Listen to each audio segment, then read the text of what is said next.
Hello everyone and thanks for hanging out with me. Last car that I drove, the Audi Etron. Let's reflect on that.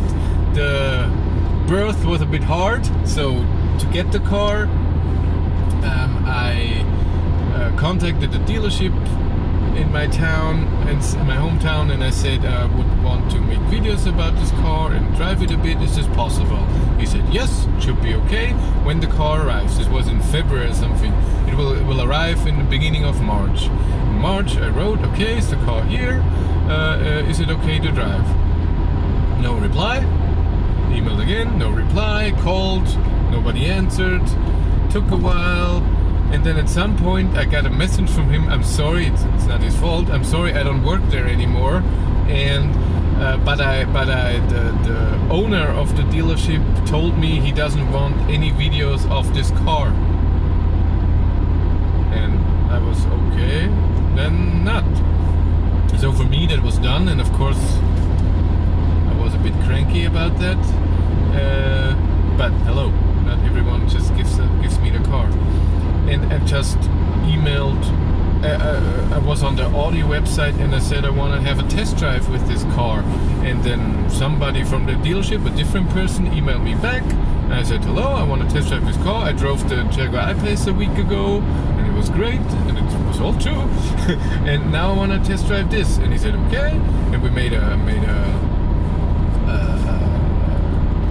time when I will be there. It was in my holiday week. And I picked up the car and it was all nice. And I know that I was very negative in my videos about the car, and the main thing is that it's just not my thing, not at all. It's an amazingly huge, massive, big, heavy thing, and I just don't like this. So when I was sitting in there, even without driving, I was already, I don't like this. Yes, it has millions of things that are great, USBs everywhere, and 12-volt outlet, and the screen in the back, so you can change the temperature for the back seats, and it has a big trunk, and people have lots of space in there. It's all great, and some people like that. That's totally okay. But I just don't. I don't need that much space. For me, just a massive car that I have to move around, and I want that. I mean, think about it. Even the corner for me was too big, and it's not a big car.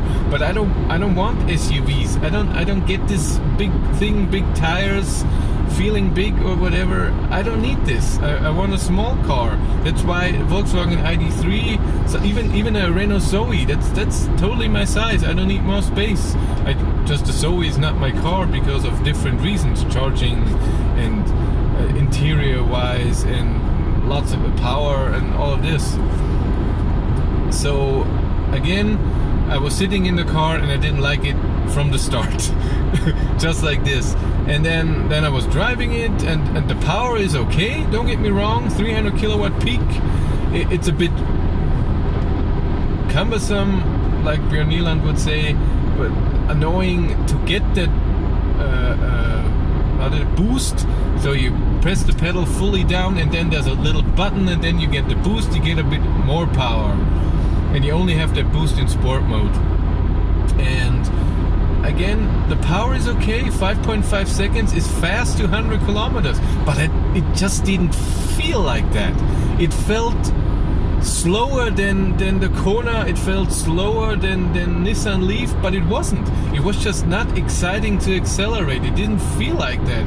And yes, it's possible it's because I drove the Jaguar I-Pace a week or 2 weeks before that, but I don't know, it just didn't excite me, the acceleration. And then overall the feel, steering and everything, it was okay. Regen is a bit weak unless you, of course, press the brake pedal, then you get more regen, but the one pedal driving is not possible if you need it, but some people don't need that anyways.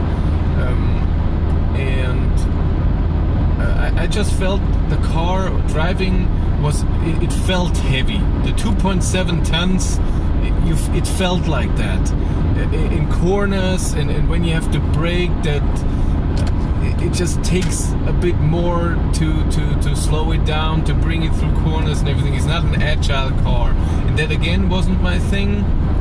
Then there was a few problems I had because I didn't have access to a manual. At that time there was no manual online, and even the dealership told me they cannot give me a manual, only the one that is in the car.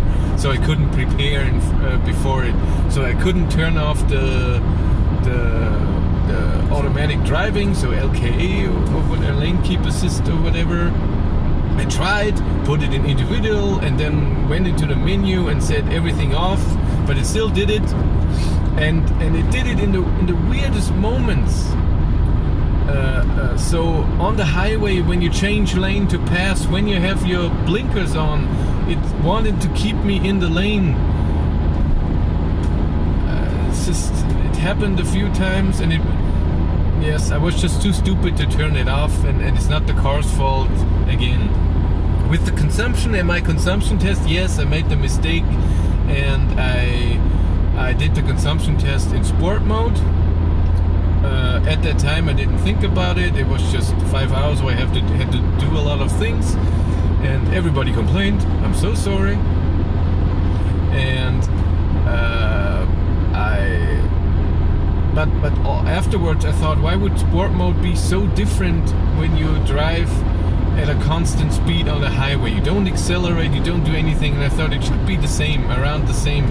And then somebody commented and told me, no, it's not the same. In sport mode, the car is not as low as it's in efficient mode, and it's not in, and the cooling ducts or whatever, cooling thing opens system, so the drag is higher. And I thought, okay, when it does that, then the consumption will be higher. But I also think, why would it do that? Why in sport mode would you not be as low as in efficient when you're driving 130 or 90 kilometers an hour? Doesn't make sense. And the other thing is, when you drive constant 90 or 130, the motor or the battery is not hot, and no special cooling is needed. So why would it open the air thingy so it can cool? And then, what was it, 2 weeks ago, a week ago, Björn Nyland did the consumption test with the Audi Etron, and it was the same that I have. So almost the same. So it's not big of a difference. So it's a very thirsty car. Charging though is just amazing. I mean, 150 kilowatt up to 80%, and then it goes slowly down, even 50, 60 kilowatt at 90-95%. That's just amazing. The charging speed, if the battery can withstand that the whole time, this is the benchmark for charging. Wow, I like that a lot. That impressed me, and I just loved it, charging. But with that high consumption, of course, you have to charge a lot, and you need the HPC, high power charger. You need something that goes up to that 150 kilowatt. Price-wise, it's an expensive car, but it has a lot of things, and the price, I think, is okay for that car and what it can do. It was just not my thing at all. I didn't like it. I didn't like the drive feel, and I didn't like how it looks and what it is. But other people will love it, and that's okay, and don't care about high consumption. If they have access to high power charging, who cares? It's fine. You just charge it back in. Okay. Thank you very much for watching. Have a great day. Bye.